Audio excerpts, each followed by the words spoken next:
Now, first story, 8 people were killed Thursday in a motor accident. The driver of the vehicle, which crashed, is blaming on a chop box he says fell onto the highway from another vehicle.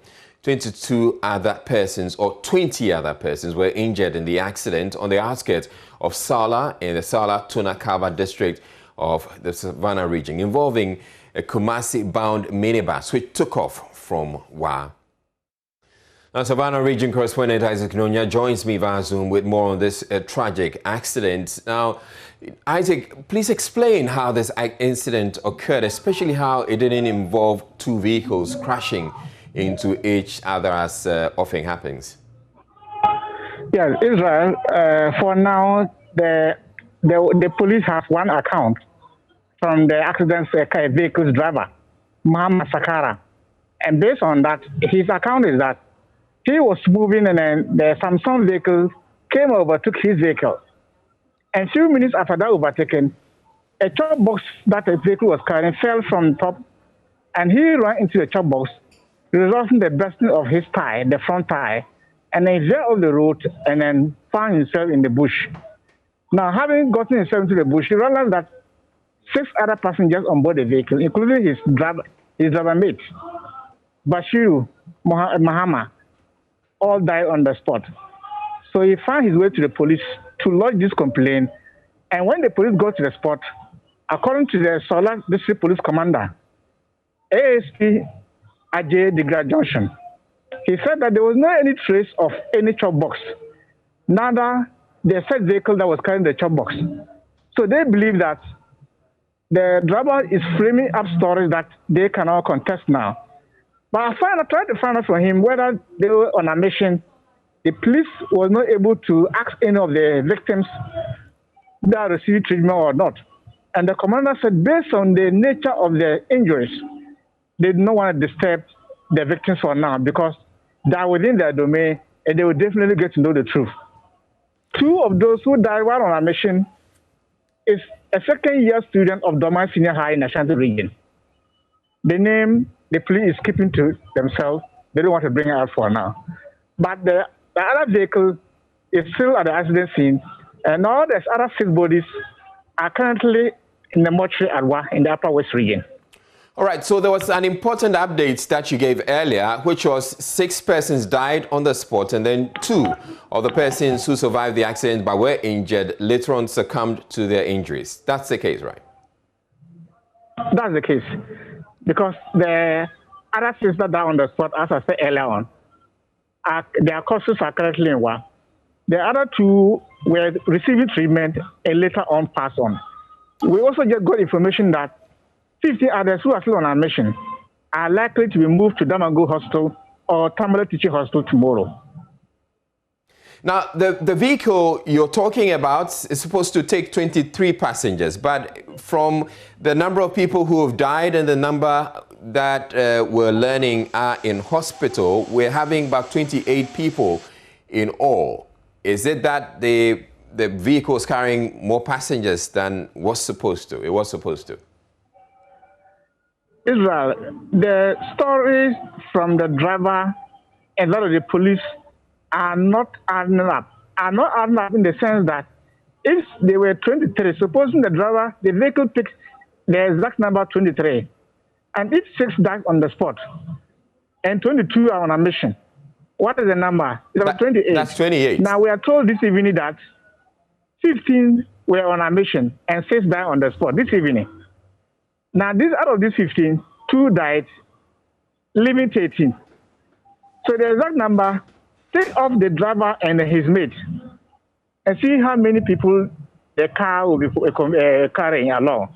So the police, by their investigation with those who are still on a mission, will be able to tell the exact number the car was carrying.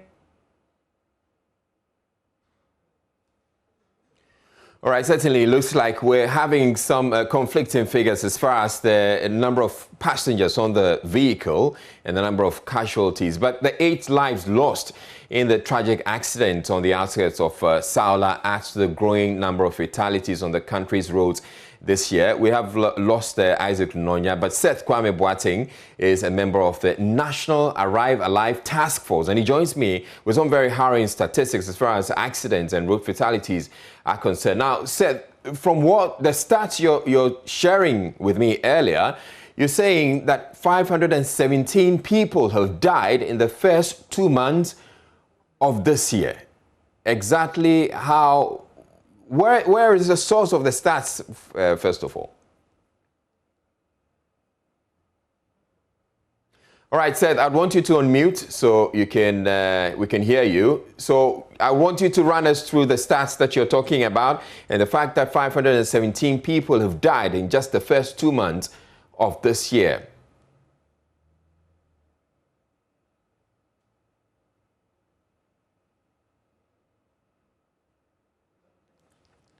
All right, we're having a challenge with Seth's connection, but we'll get to Seth. But Isaac Nonya is still on the line with us. So Isaac, what's the police doing about this situation, or what's the way forward as far as the investigations are concerned?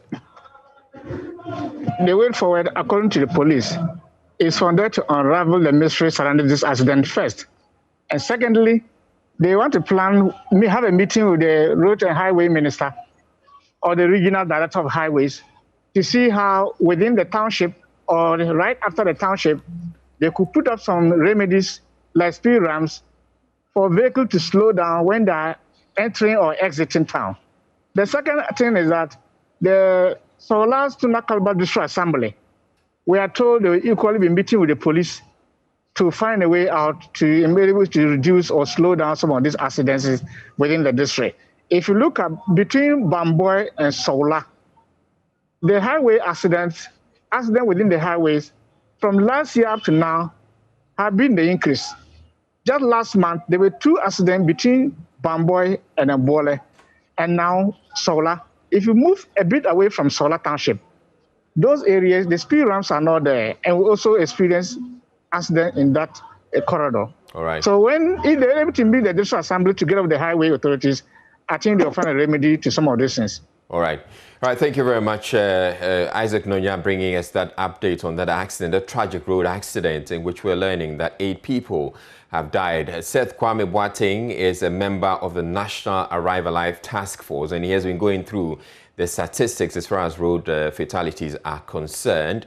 And Seth, so I'd want you to take a look or walk us through the stats for the first 2 months of the year. That 517 people have died in just the first 2 months of the year?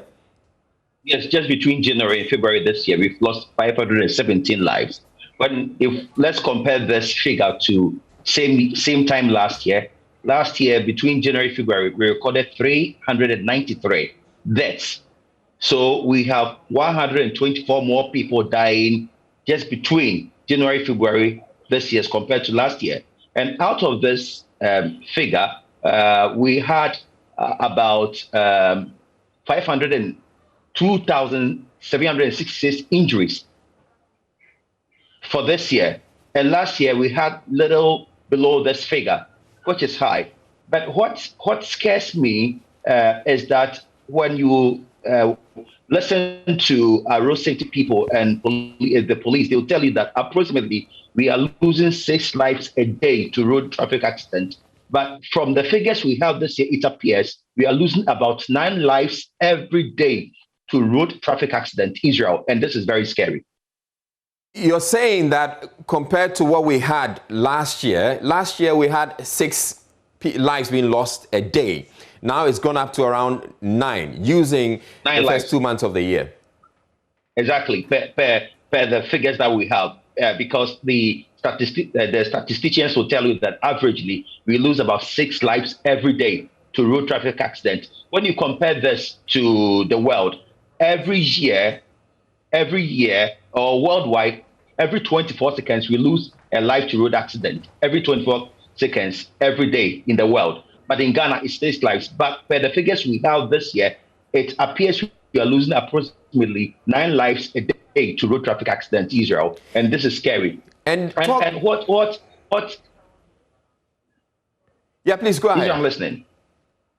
And the reason we have to place much premium on this is that it is costing us 1.6% of our GDP. 1.6% of our GDP, and it translates into $800 million every year.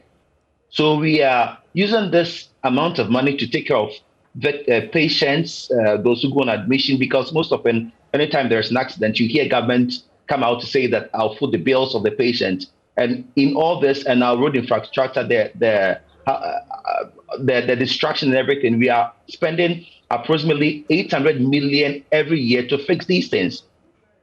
All right. That's how serious it is, Israel. All right, Seth, I know that you are with the National Arrival Live Task Force. What exactly is being done to address, these high number of fatalities on the country's roads?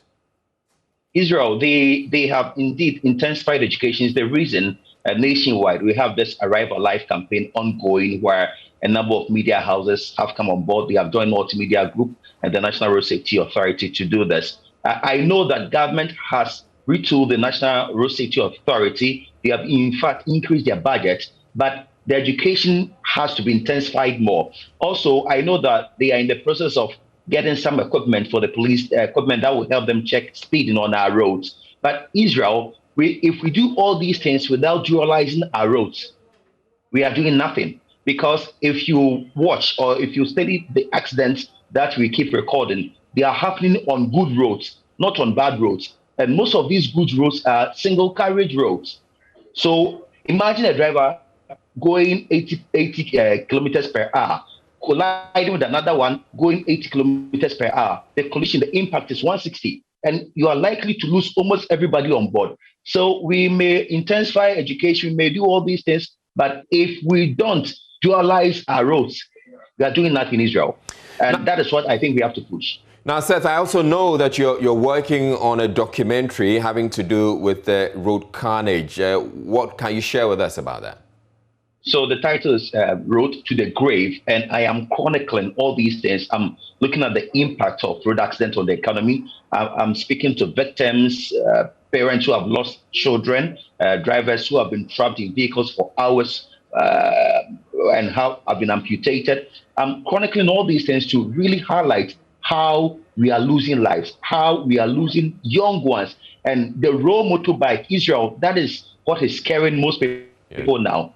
The number of people we are losing to road traffic accidents from motorcycle accidents, that is crashes, that is serious. Out of the 2,589 lives that we lost last year, 1,056 came from motorbike crashes. It tells you how serious the situation is, Israel.